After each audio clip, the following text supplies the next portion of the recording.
امام شافعی نے 17 برس حذیل کے قبیلے میں گزارے عربیت میں مہارت حاصل کرنے کے لیے، 17 برس، کہ قرآن کیا کہتا ہے میں اس کو سمجھ سکوں۔ ہم تو ترجمے پڑھتے ہیں، ترجمے سے تو کوئی کتاب حقائق تک نہیں لے جاتی۔ ایک مثال دیتا ہوں، بشیرم و نذیرہ، نذیر کا ہر ترجمہ لکھنے والا ترجمہ کرے گا ڈرانے والا، یہی مطلب ہے ڈرانے والا۔ ڈرانے والا ترجمہ نہیں ہے، نذیر اس ڈرانے والے کو کہتے ہیں جو محبت اور شفقت سے بھرا ہوا ہو۔ ایک تھانے دار ڈراتا ہے، اس کو نذیر نہیں کہتے۔ ایک ماں ڈراتی ہے، بیٹا یہ کرے گا نا تو یہ نقصان ہو جائے گا، یہ کرے گا نا تو یہ نقصان ہوگا، اس کو نذیر کہتے ہیں۔ لیکن عربی اتنی وسیع زبان ہے کہ اس پورے مفہوم کو لفظ نذیر میں شامل ہے، اردو میں اتنی وسعت نہیں۔ وہ ڈرانے والا جس کے ڈرانے میں محبت و شفقت و شامل ہو، تب جا کے یہ نذیر کا ترجمہ بنے۔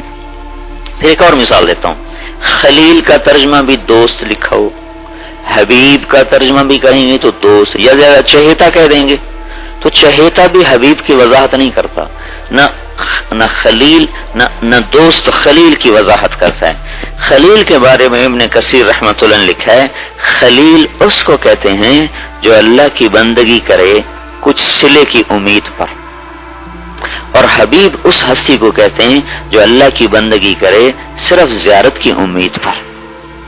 الخلیل الذي يعبد ربه ومعه انتظار العطاء، والحبیب الذي يعبد ربه ومعه انتظار اللقاء۔ یہ فرق ہے خلیل اور حبیب میں۔ تو قرآن کی وسعت اتنی ہے کہ ہم اس کو ترجمے سے نہیں سمجھ سکتے۔ ہاں یہ اللہ کا شکر ہے کہ بھئی ہمیں اتنا تو پتہ چل جائے گا کہ اللہ یہ کہہ رہا ہے، یہ کہہ رہا ہے، یہ چاہتا ہے، یہ چاہتا ہے، بس اتنا پتہ چل جائے گا، لیکن اپنے آپ کو عالم نہ سمجھیں۔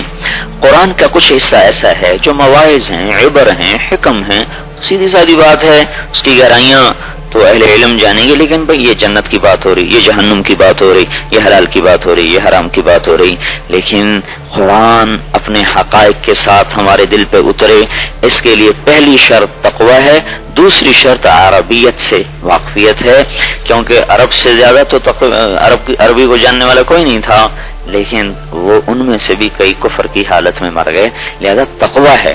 اب دیکھیں میں سناتا ہوں، جبیر ابن مطعم کے بیٹے قید میں تھے، تو وہ گئے بیٹے کو چھڑانے کے لیے، تو مغرب کی نماز میں پہنچے تو آپ سورہ طور پڑھ رہے تھے۔ جب آپ اس آیت پر پہنچے نا، ام خلقوا من غیر شیء ام هم الخالقون ام خلقوا السماوات والارض بل لا یوقنون ام عندهم خزائن ربک ام هم المسیطرون، کہتے ہیں یہ آیات سن کر میرے دل کے ٹکڑے ٹکڑے ہو۔ اس کا ترجمہ کیا ہے؟ خود بخود بنے ہو یا کسی اپنے آپ کو بنایا ہے؟ اللہ کے خزانوں کے مالک ہو یا زمین آسمان کو تم نے بنایا ہے؟ یہ تو اس کا ترجمہ ہے۔ اس ترجمے میں کوئی ہمیں نظر نہیں آتا جو دل کو توڑ دے، اس کی عربی میں کوئی ایسا حسن ہے جس نے دل کو کاٹ کے رکھ دیا۔ تو میری بہنوں، ایک سال پڑھ کے اپنے آپ کو عالم نہ سمجھ بیٹھنا۔ اور پھر دوسری بات یہ ہے کہ کسی بھی علم کو سمجھنے کے لیے اور اس کی گہرائی تک پہنچنے کے لیے کسی نے بھی ترجمے سے رسوخ حاصل نہیں کیا، ہمیشہ اس زبان کی گہرائیوں کو اتر کے سمجھا، پھر اس کی تہ تک پہنچا۔ الفاظ بھی اگر سمجھنے ہوں تو ہمیں عربیت کے اندر ڈوبنا پڑے گا، اور ہم تو صرف ترجمہ پڑھتے ہیں تو کہیں شیطان ہمیں دھوکہ نہ دے جائے کہ ہم بھی جاننے والی ہیں، ہمیں بھی پتہ ہے۔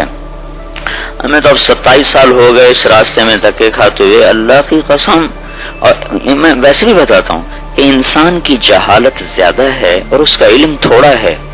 ڈاکٹر صاحب یہ ناممکن ہے، یوں کہ کہیں یہ ڈاکٹر صاحب ہیں اور یہ ڈین صاحب ہیں، کیا مطلب؟ کو ساری حدیث پڑھ لی، ساری تفسیر پڑھ لی؟ نہیں، وہ مجھ سے زیادہ جانتے ہیں، ان سے زیادہ جانتے ہیں، لیکن وہ خود جاہل زیادہ ہیں، عالم تھوڑے ہیں۔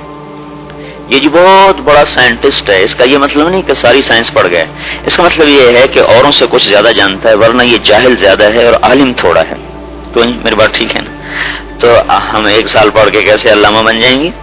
پھر قرآن کو سمجھنے کے دیکھو، صحابہ عرب تھے، اور جب تک اللہ کے نبی نے رہبری نہیں فرمائی تو کئی موقعوں پہ حضرت عمار ابن یاسر خیط الابیض اور خیط الاسود کو دھاگے رکھ کے بیٹھ گئے، عربی دھاگے رکھ کے بیٹھ گئے کہ جب یہ دھاگا سفید نظر آئے گا تو میں روزہ چھوڑ دوں گا۔